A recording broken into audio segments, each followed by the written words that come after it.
Welcome to the HighRisk Newborn Lecture.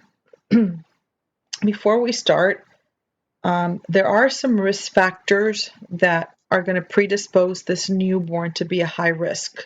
And those risk factors are prenatal and intrapartum risk factors, which are diabetes, okay, the mama that had diabetes, narcotic analgesics, narcotic anesthesia, fetal asphyxia, difficult or prolonged labor that mama had. And when I say mom, I said obviously, this newborn's mom. Multiple gestation, a preterm newborn or a post-term newborn, a newborn that now has congenital anomalies, a maternal or neonatal infection. All these are risk factors that will prone this newborn to be a high risk. If you're small for gestational age, or if you're large for gestational age, like microsomic babies. We're going to start with preterm newborn. Again, I could move my slide. That would be great. Okay. We're going to start with a preterm newborn, which is a gestational age under 37 weeks of gestation, and they're going to be less than 2,500 grams, which is about 5 pounds, 8 ounces. Preterm births can be attributed to many causes, and I just went through some of the risk factors, and of course I put some of them here: gestational hypertension, multiple pregnancies, and adolescent pregnancy, lack of prenatal care, substance abuse, smoking.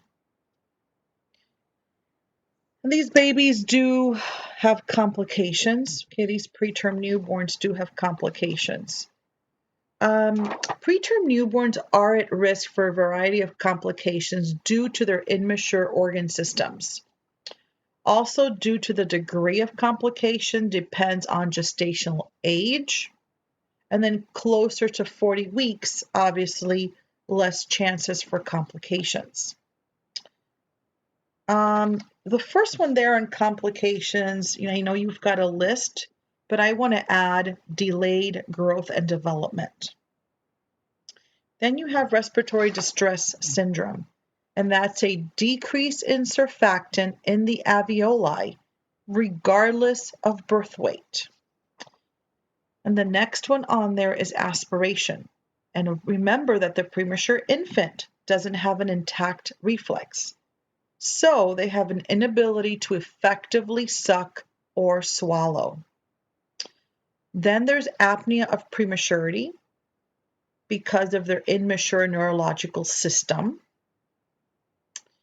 Then they have another complication called intraverticular hemorrhage, IVH, and that's when they bleed in or around the ventricles of the brain. Another complication is retinopathy of prematurity. That is associated with hyperoxemia. We give them oxygen and it's wonderful, but we've got to be careful because they can get prone to a complication called retinopathy of prematurity, and that is associated with hyperoxemia that results in eye injury and blindness in premature infants. This is why when they're in the NICU, they will get eyeballs checked. They'll get their hearing, eyeballs checked before they are discharged. And if they have a longer course in the NICU, they will get it checked throughout. Then there's a PDA, and some of these, like the PDA with the cardiac, you will have a whole lecture on anomalies. You will have a whole lecture on PDAs in Block 4. But because we are doing this assessment for the first time, you as the nurse in the labor room, the transition RN, you will be the first ones to see this.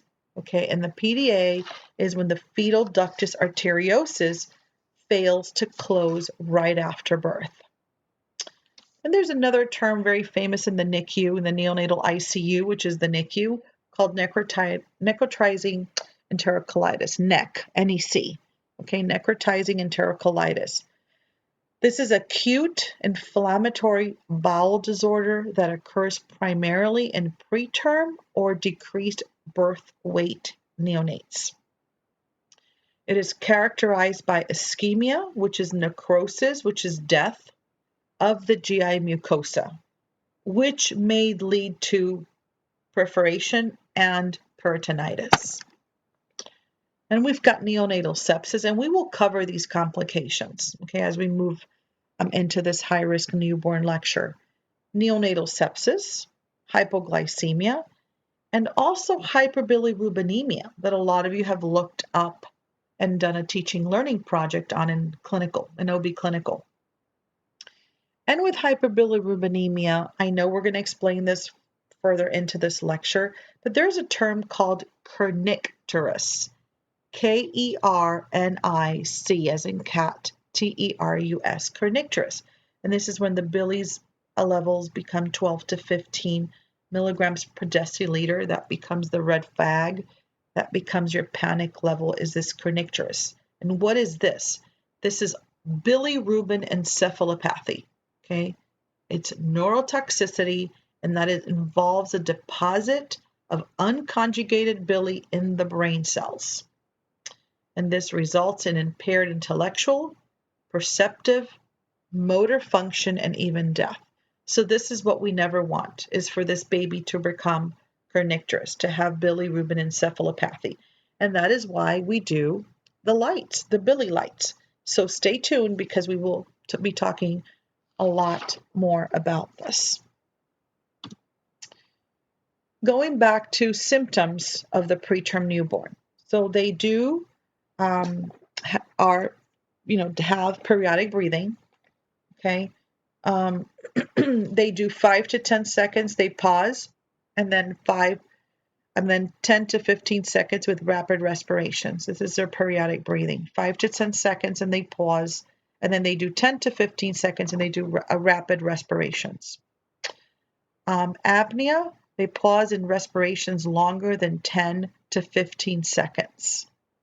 Okay, so apnea is the pausing in respirations longer than 10 to 15 seconds. Then they have low birth weight. Their heads are larger in comparison to their body. Remember lanugo, the term lanugo, they're preterm, so they have lanugo over their bodies. They have minimal creases in the soles and palms of their little feet and their hands. They have a flat areola without the breast buds. Their heels are fully movable to the ears. So these little heels over here, they're so flexible, they move. Their heels are movable. You can move their little legs. They're very flexible. They're very tiny. Inability to coordinate, suck, and swallow. They have wrinkled features. Their skin is thin, smooth, shiny, and may even be translucent. Their veins are visible under their skin. They have soft, palpable ear cartilage. That's why their little ears are really soft and palpable. So make sure that they're flat. And if they move forward, make sure that you put them back and that they're nice and flat when you move them side to side. Oops. Okay. And remember that their eyes are closed if they're still 22 to 24 weeks gestation. Okay. Their eyes are going to have closed eyes if they're 22 to 24 week gestation. Nursing interventions that we do for these little ones. Okay, on initial assessment, on a very rapid initial assessment, we're obviously monitoring vital signs and we're observing for complications. And we are assessing their ability to consume or digest nutrients. And just keep in mind that before this preterm infant can be fed by breast or bottle, they must have an intact gag reflex. So they need to suck and swallow to prevent respiration, to prevent aspiration, to prevent aspiration. Okay? So we need to make sure that that gag reflex, is intact in order for them to,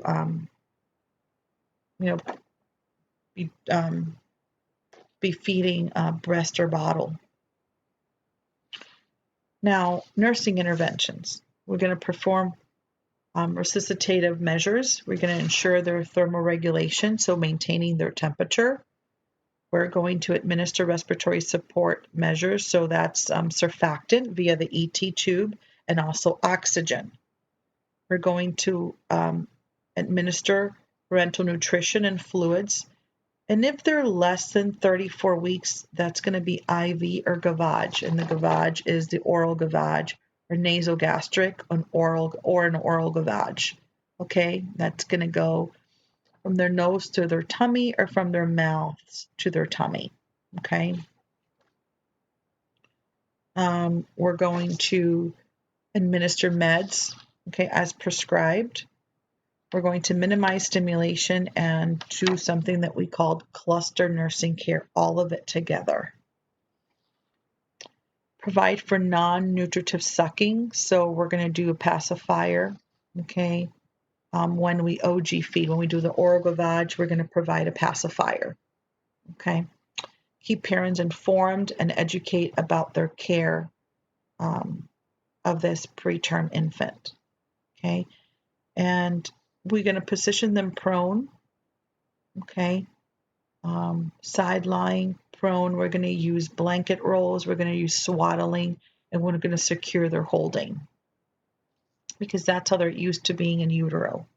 Okay, a nice, tight, secure, structured environment. Okay, so you're going to see that we use, blanket rolls and swaddling and a lot of that secure holding. What is the goal?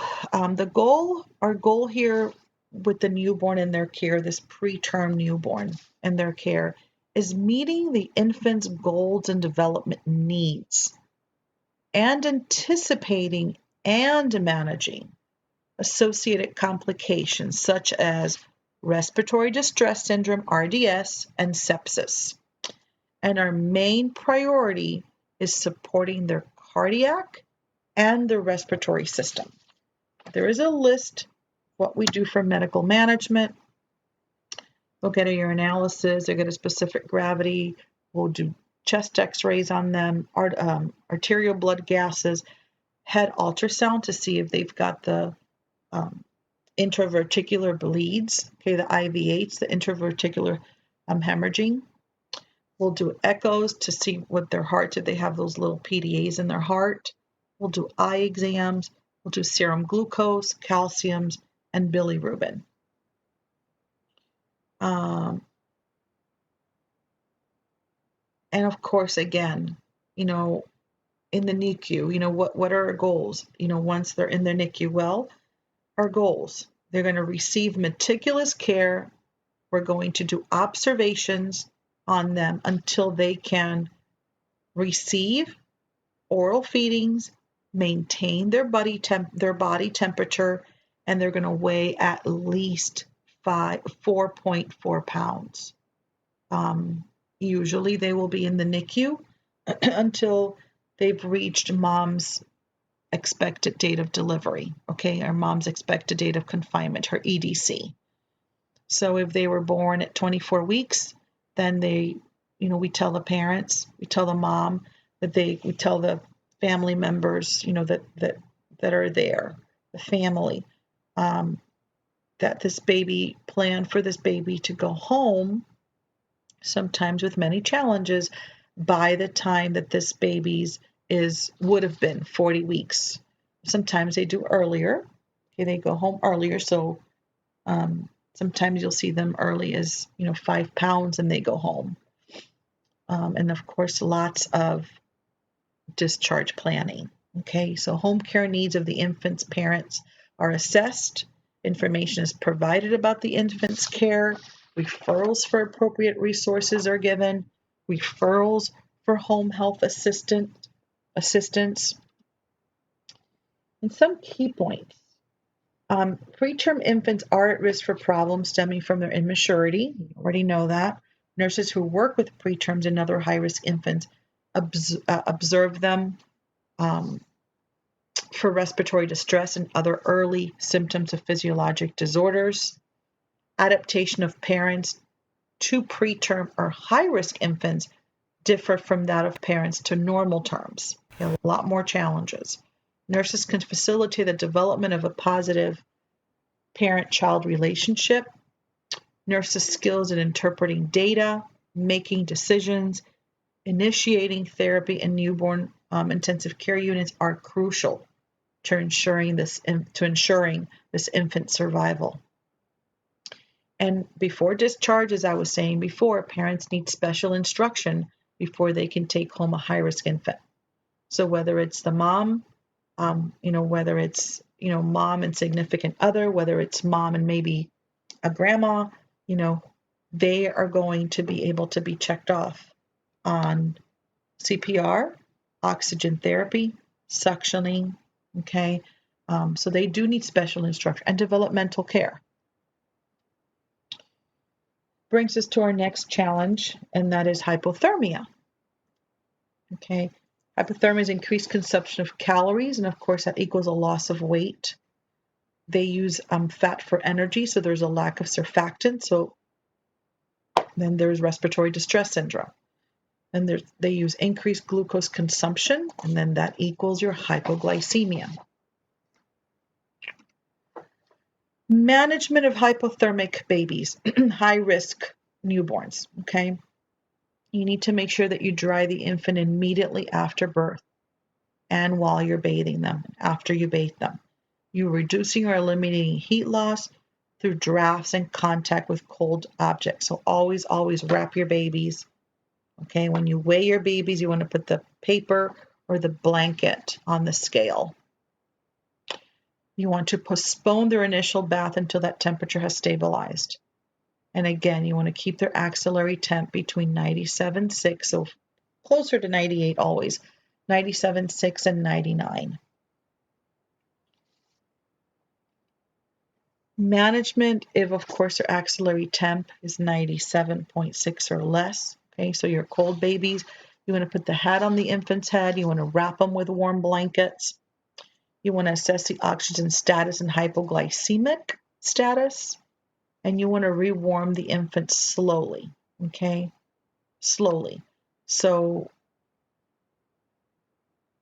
hypothermia, just on a note here on a little red flag, hypothermia is an early sign of sepsis. So if these babies are having a challenge keeping their temp, you need to have a red flag out and see if they're not septic, okay, or they're getting septic. So hypothermia is an early sign of sepsis. Another high-risk newborn challenge is hypoglycemia. Blood glucose less than 40 milligrams per deciliter in a preterm or infant term baby. Now, you usually will see nursery policy for hypoglycemic infants, and that's usually a dextrose PRN. If the blood glucose is less than 40 milligrams per deciliter, and if that's the case, then you're going to give them D5-WPO. Okay. Definition of normal glycemia is 50 to 100 milligrams per deciliter in infants. Who are the newborns at risk for hypoglycemia? And I know you've heard this before when we talked about the L&D lecture. Infants of diabetic moms, small for gestational age, your preemies, your newborns experiencing cold stress, and your delayed feedings. Remember, stress, for the newborn could be that when we talked about it, the newborns that are prone to hypoglycemia are those newborns that in utero right before delivery or during mama laboring, they had perinatal asphyxia. They were intrauterine growth restriction babies. Okay.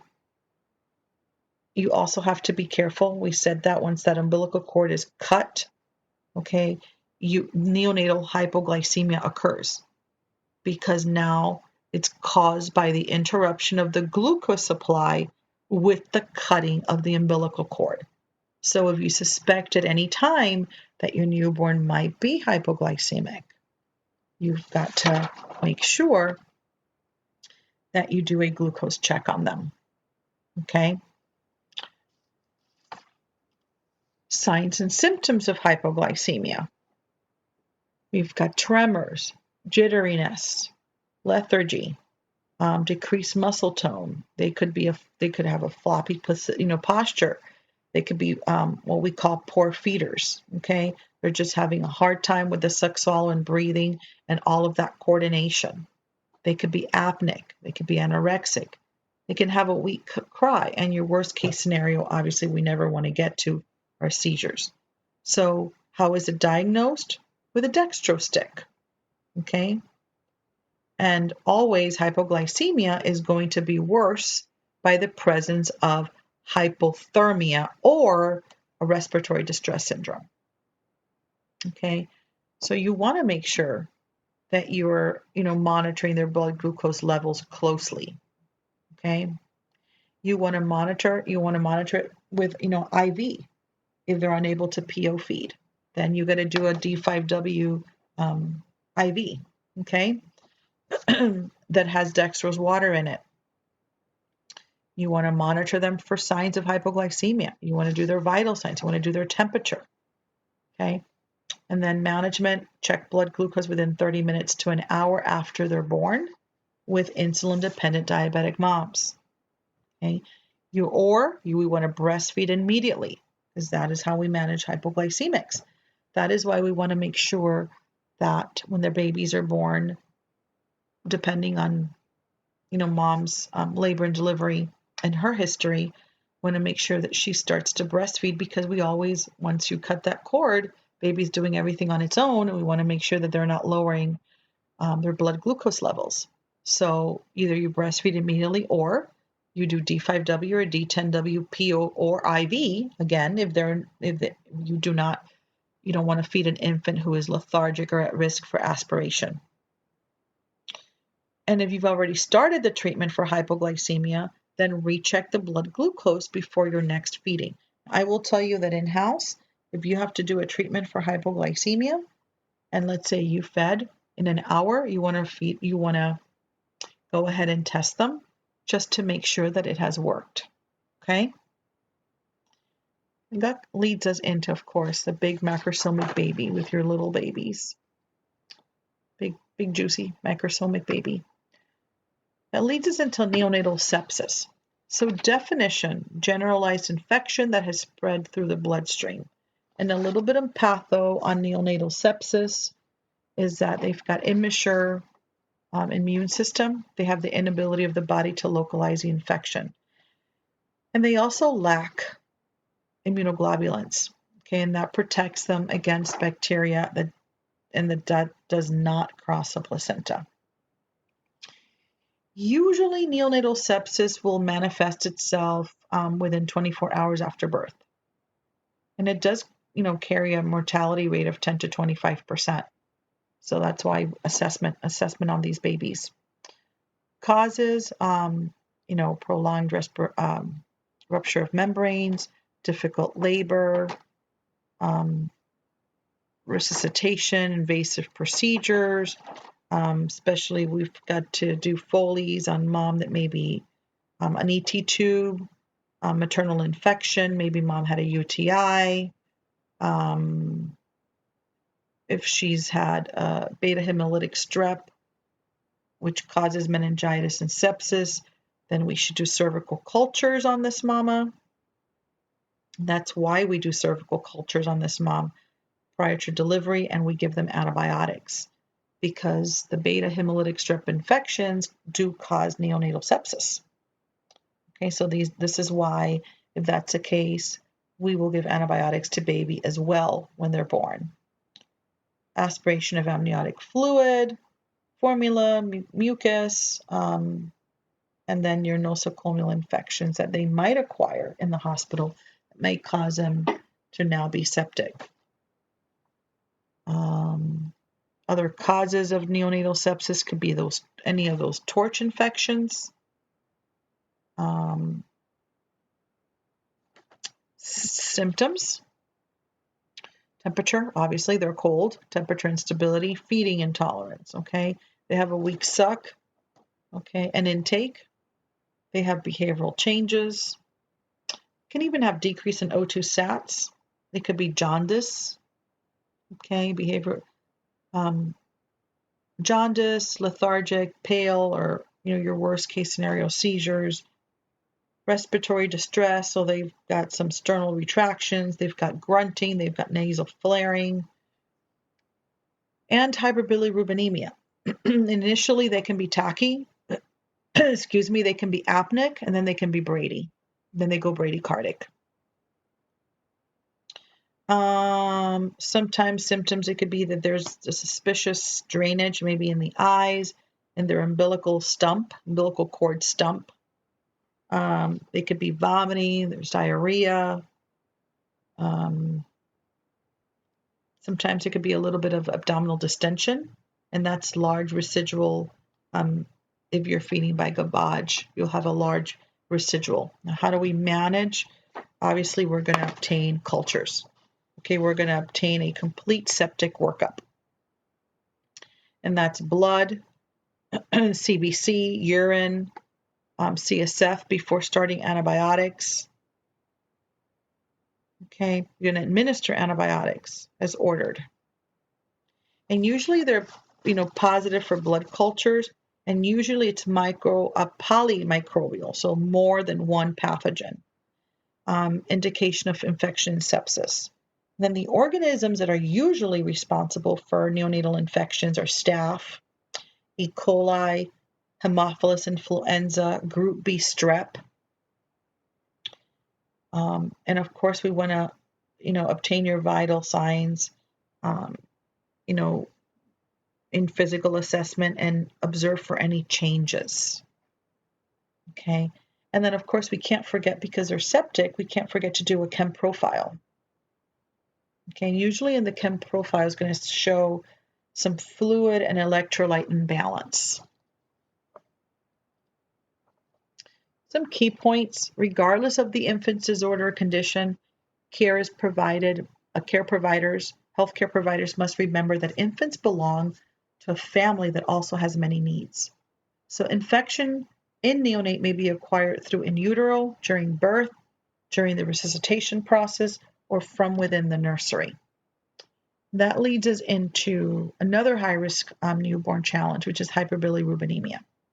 Okay, the term refers to excessive bilirubin in the blood characterized by jaundice. So newborns have more red blood cells than adults, so there's more breakdown at any given time. The normal for red blood cell to break down is a bili is formed, but does not cause the jaundice. Remember that liver metabolizes it and gets rid of it in the gut. Okay, and they become jaundiced because the liver enzyme, which metabolizes bilirubin, is immature.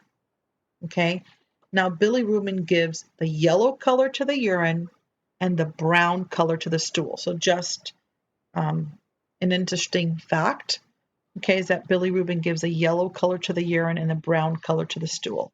Now, some lab values before going to the different types. Normal labs, birth to 24, 0 to 6, then day 1 and day 2 usually goes up. If they're truly hyperbilirubinemic, it's going to continue to go up, and usually by day 7, they decrease to below 2, and that is your norm, okay?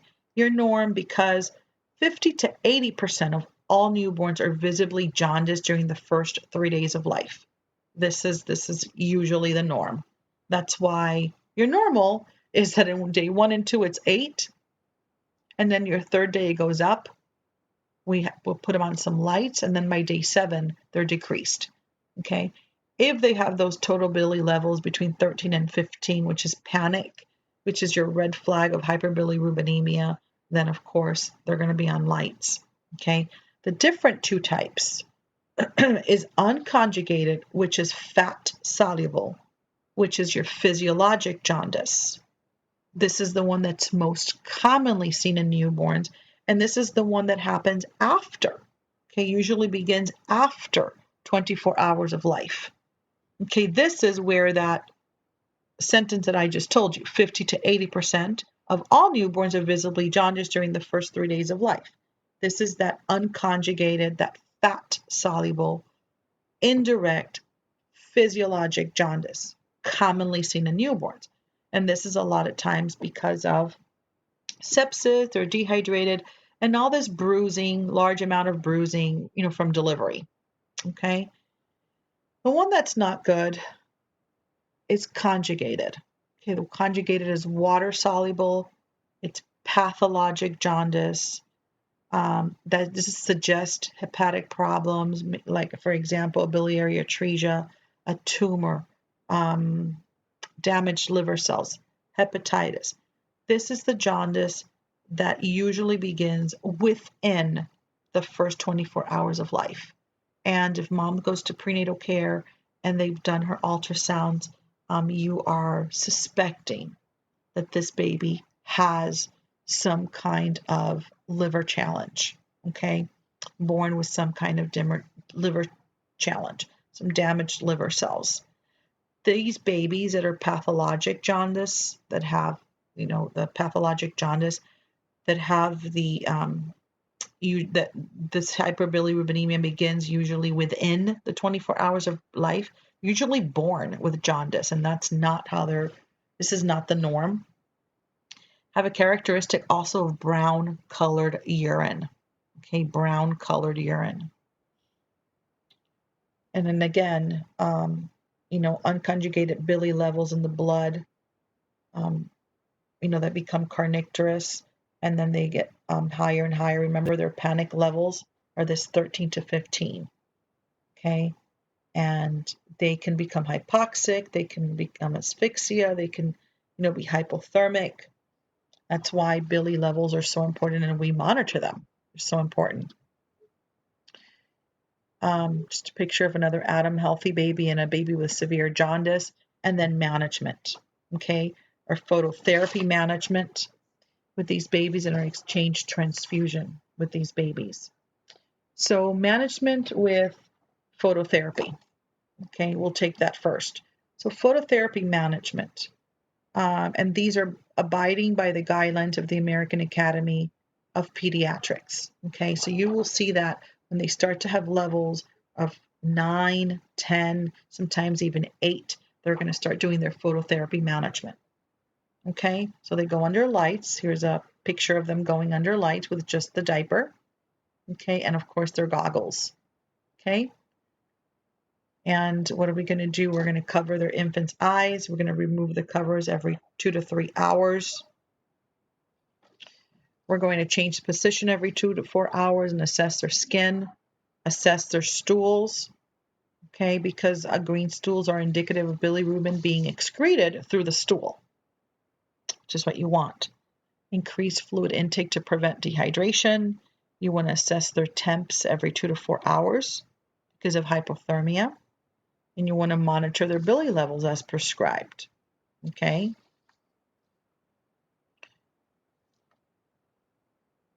Then we're going to go to another management. So if their levels continue to increase, okay, we're going to do something called an exchange transfusion. Okay.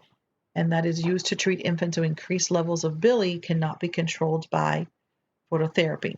And usually the cutout, that cutoff point is usually about 20 milligrams per deciliter. So you're watching them and you're going to do an exchange transfusion sooner than later. Okay. And it's the replacement, kind of like dialysis, the replacement of 75 to 85% of circulating blood by withdrawal of the recipient's blood and injection of a donor's blood in equal amounts. That leads us into respiratory distress syndrome. Okay. Causes and risks, preterm infants. Okay. Again, meconium aspiration. They could be term or they could be post-term. And then there's a term called transient tachypnea of the newborn, and that's caused from delayed absorption of fluid in the lungs from delivery. Okay. And, they could breathe. What happens is they are breathing fast, or they have labored breathing. They don't use the lungs to breathe. All the O2 is coming from the placenta. So in utero, the lungs are filled with fluid, and as the baby's due date nears, the lungs begin to absorb the fluid. And then what happens is this TTN. So after delivery, as a newborn takes the first breath, the lungs fill with air. And then any remaining fluid is then coughed out or slowly absorbed through the bloodstream or the lymphatic system. And that's the norm of how they're breathing right after they're born.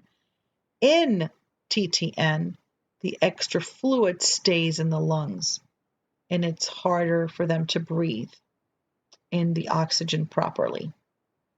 Okay?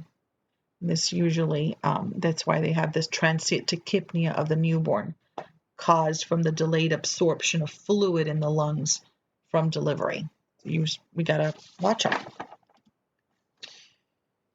So RDS and symptoms of RDS are again grunting, cyanosis, tachypnea, more than 60 respies per minute, nasal flaring, your respiratory acidosis. Okay, RDS, this is a lung disorder that usually affects the preterm infants because, again, of a lack of pulmonary surfactant. Okay, and what is surfactant again? It's a phospholipid that assists in alveoli expansion. So it keeps the alveoli from collapsing and allows gas exchange to occur. So that was just a little, remember what surfactant is. This is, we're talking about preterm infants. We're talking about, causes of, respiratory distress. So just a reminder. And then, of course, your symptoms, your grunting, your cyanosis, your nasal flaring, respiratory acidosis, your retractions. These babies, symptoms they look like. And then what do we do to manage? Well, we increase oxygen consumption. We administer warm humidified oxygen. We try to keep the SATs as close to 90% as possible. Okay, as close to 90%. Hold feeds of the respiratory rate is more than 50. Okay. Because of they're prone to aspiration. Suction frequently, KPRN. Suction is needed, suction frequently if you need to. Monitor oxygen, SATs, and blood gases, ABH. Okay. Another challenge, a newborn of the addicted mom. Okay. Some of you did look this up as well for your teaching learning project, so this is a good thing. So a lot of you have heard this, again. Symptoms. Well, you can have withdrawal symptoms that can occur as early as 12 to 24 hours after birth, okay, with the withdrawal. And then still the treatment and the medications primarily focus on opiate and even cocaine withdrawals, okay? And that's why we talk about withdrawals, because a lot of studies are showing that combined use of opiate therapy and phenobarb reduce the overall length of hospital stay and duration of these symptoms. And still, a positive drug screen in a newborn of a mom without a prescription for that suspected drug does warrant an investigation by the state's child protection agency. Okay. And I've got many studies, but you're going to see in the hospital settings opiate treatment for opiate withdrawal in newborn infants, and morphine is what you are going to be exposed to, what you're going to see. Okay, the morphine to withdraw symptoms, morphine, and sometimes they'll use methadone. Okay, opiates. So you're going to see this, and that is, opiates such as morphine is the initial treatment of choice, okay, for opiate withdrawal in newborn infants. So lots of great articles are out there, and that just goes evidence-based together with the treatment that they're doing in the hospital for these newborns. Signs and symptoms, high-pitched cry, they're very irritable, they're very difficult to console, decreased sleep pattern, hyperreflexia, they're tachypnic, vomiting, diarrhea, uncoordinated sucking reflex, management. And we pretty much manage the newborn of the addicted mom the same as that alcohol-related birth defect patient. Okay, we assess respiratory rate, the weight, the reflexes, their central nervous system, position infant on the side to facilitate the draining because we don't want them vomiting and aspirating. We suction them PRN, decrease stimuli, swaddle for comfort, and that's what we do at the hospital.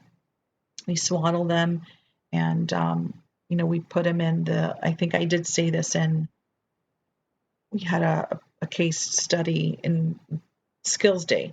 So I think we did say this where we swaddle them for comfort, and we put them on these your little the beds that have like the little machine that will either do a little music, has a little bit of stimulation, has a little bit of vibrating motion, and then you put them on these little bassinets that do that.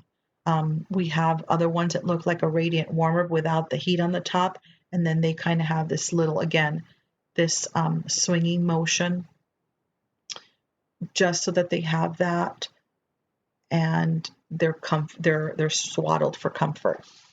We do obtain their meconium and their urine for drug screening. Usually that happens in the first or second day.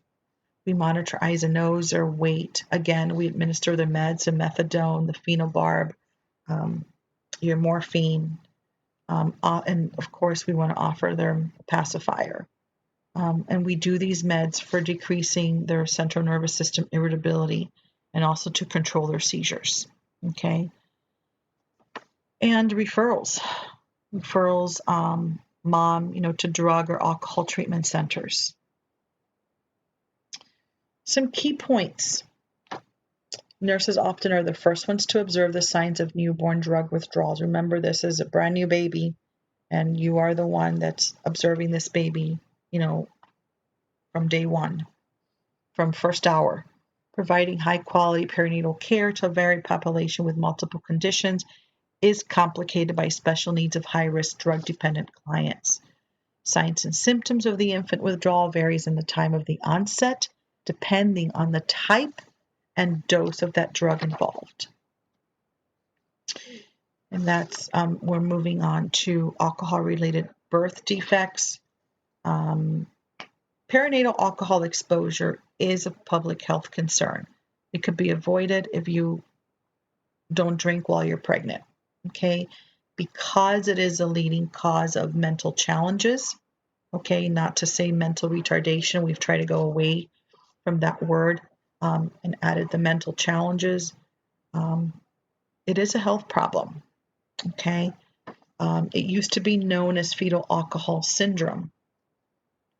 And, it is now changed to alcohol-related birth defect. And this is a great little picture here of when mom consumes the alcohol, it crosses the placenta, it enters the fetal circulation, it's metabolized in fetal tissues, and then it's detected in this newborn's meconium.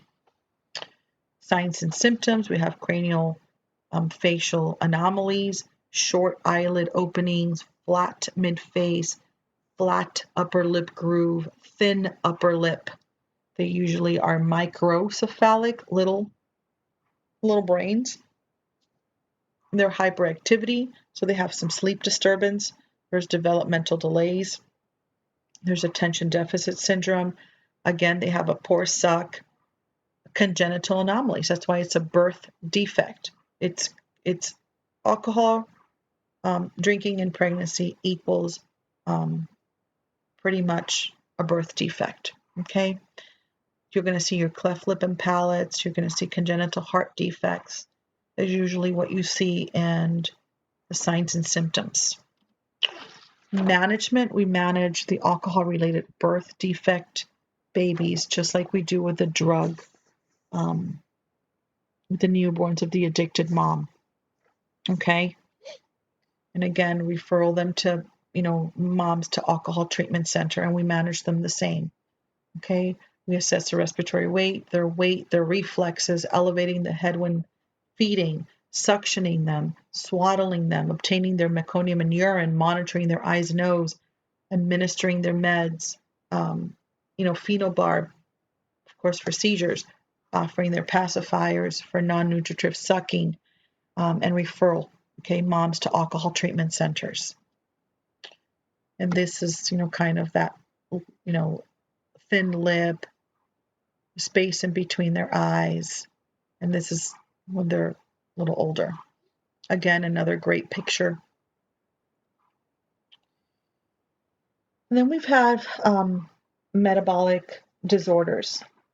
And these are your inborn errors of metabolism. I want to share my screen after we go through the slides so that you can have it on this recording and you can go back to the Arizona Parent Guide to Newborn Screenings that I want for all of you to take a look at. Okay. Before we go into the metabolic screening, one more thing I want to say about the alcohol related birth defect is that you have to remember that alcohol does cross a placenta. There's an increased risk of congenital anomalies, mental deficiency, intrauterine growth restriction. Okay. Which, that being said, with the congenital anomalies,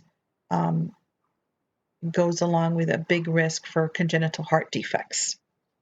Okay. I might have mentioned it, but I wanted to mention it again. I don't want to leave that out. Okay. And now we go into our metabolic disorders. Key points on metabolic disorders. The reason why we go through PKU and we go through galactosemia and we go through hypothyroidism, it's because these were the first three that were out, that each state required. Okay. So some stats, by 2008, all 50 states required newborn screening for at least 21 disorders.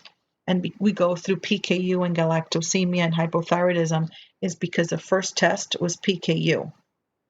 Okay. And the second test that ever, was screened for was hypothyroidism. Okay. And now 29 conditions. And they're working on future, very soon in the near future, for newborn screening up to like maybe 100. So instead of all the states, mandating, 29 conditions in this newborn screening, they're going to be able to test for, a whole lot more, for at least 100. Better prognosis for these newborns, futures. So with that being said, and a little bit of stats, giving you a little bit of statistics, it is the most widespread use of postnatal testing for genetic disease is routine screening for newborns for inborn errors of metabolism. Okay. And this is, according to obviously the Center for Disease Control and Prevention. Each state runs its own newborn program. All the states, and that's why we have it on these slides, because all the states are going to screen for PKU, hypothyroidism, and galactosemia. So that's why these are the three that are identified here, because no matter which state, all states screen for these three. Okay. It's curative and rehab problems of an infant with a congenital disorder are often complex and require a multidisciplinary approach to care. Then a little bit here on newborn screen. When I clicked on this, I wanted to show you the guidelines. It didn't do it for me, so I'm going to share the screen and give you the Arizona Parent Guide to Newborn Screen, and then you can also look up newborn screening program guidelines as well. In the most successful lab-based prevention program, it is the most successful lab-based prevention program in public health. Early detection, diagnosis, intervention can prevent death or disability and enable a child to reach their full potential. Okay. Newborn screening identifies the conditions that can affect a child's long-term health or survival. Okay. And then we go through these three, and then in a minute, I'm going to share the screen. That way you have it and you can look at it for the Arizona Parent Guide to Newborn Screening. And then it will go through all of the disorders that this screening tests for. Okay. So you can see how very important it is. And it's going to even be, better when they do more of the screenings. Okay. So PKU is a disorder that affects the body's protein utilization caused by abnormal metabolism of the amino, thinking about OB and labor, amino acid phenylalanine. Okay.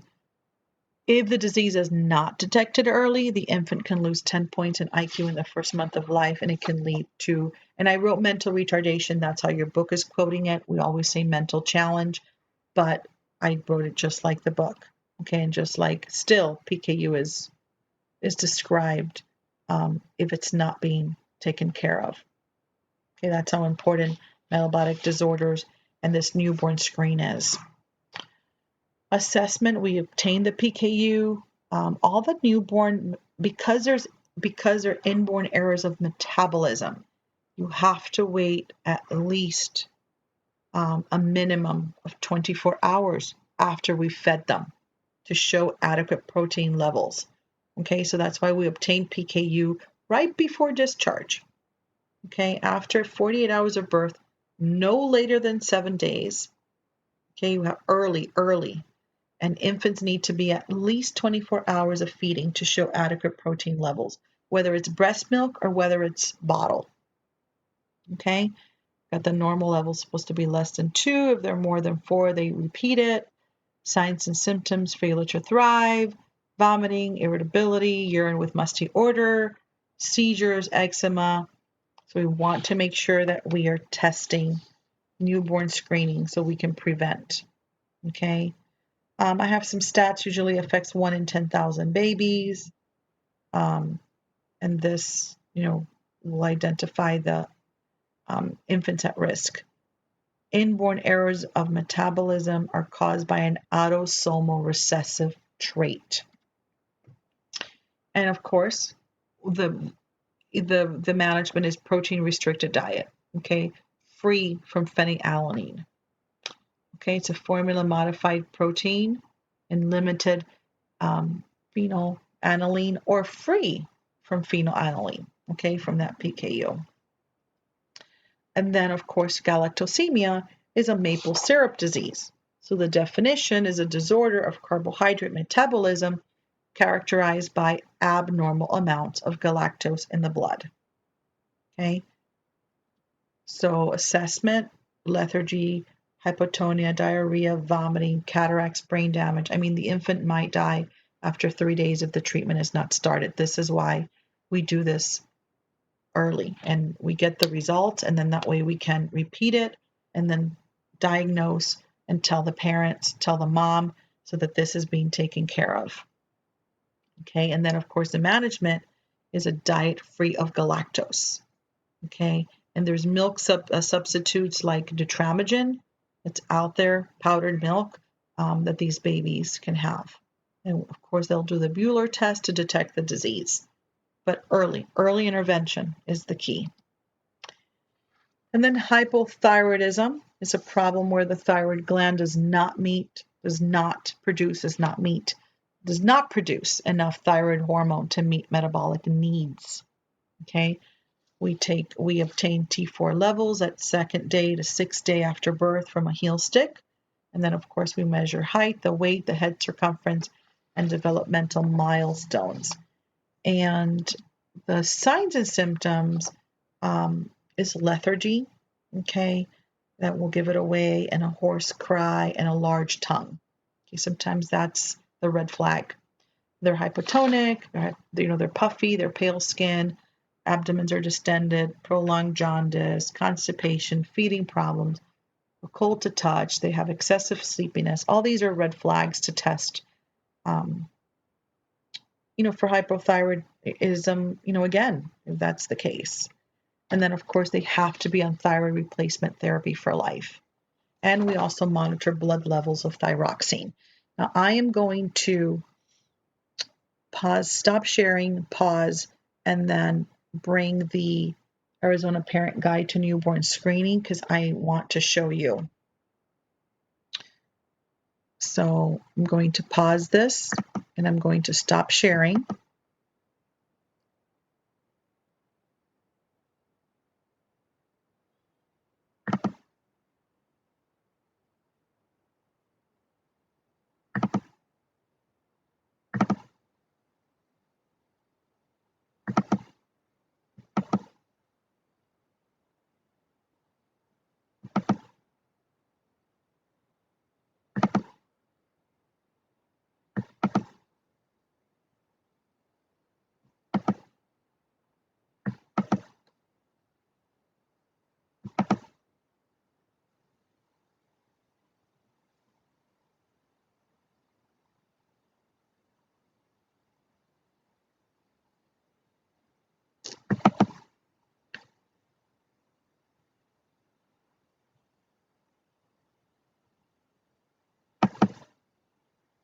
Okay, and now we are still recording.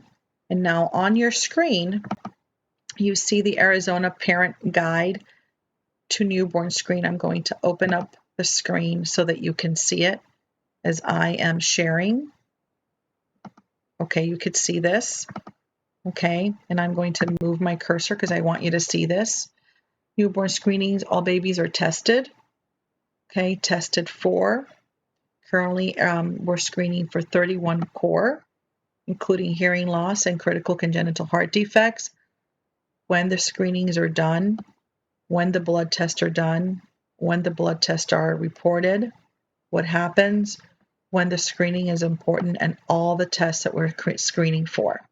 Okay, endocrine disorders, so you've got it here, amino acids, the fatty acids, the organic acids. Okay, very important exam so that you know what this newborn screening is and why is it so important. Okay, and then here is the only difference is that it's in Spanish. Okay, but we are going to know this in English, so I have it there for you. That's why I've shared the screen, because I want you to have it here. Okay, and this concludes the HighRisk Newborn Lecture. Thank you very much for listening.